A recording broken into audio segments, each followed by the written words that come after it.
nebenoriu grįžti namo. Aš ten esu nelaimingas, ten nelaiminga žmona, jinai pastoviai surūgusi, arba ten vyras, kuris pastoviai guli ant sofkės.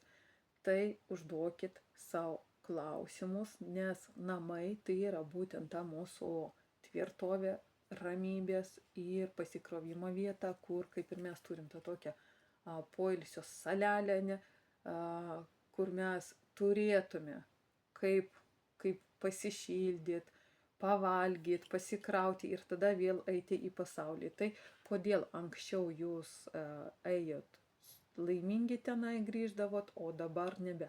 Kas atsitiko, kada tas atsitiko, būtent tas jūsų pasikeitimas, kas įvyko tuo metu ir ką aš padariau arba nepadariau tuo metu ir kokia yra mano atsakomybė.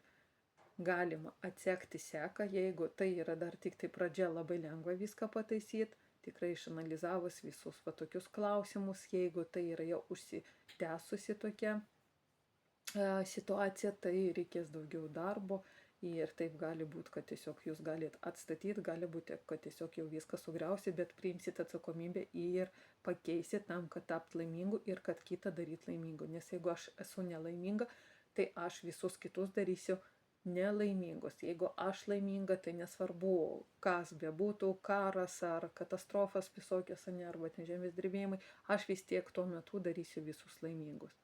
Tai analizuokite ir tapkite laimingais ir skleiskite būtent tą laimę ir saugokite savo šeimas būtent, nes tai yra tas jūsų užnugaris, tas jūsų priekis, kuris turėtų būti kaip pamatas, kaip ta tvirtovė tokia, nes visų pirma, tai šeima yra ta, iš kur jūs atėjat ir iš kur jūs išeisit.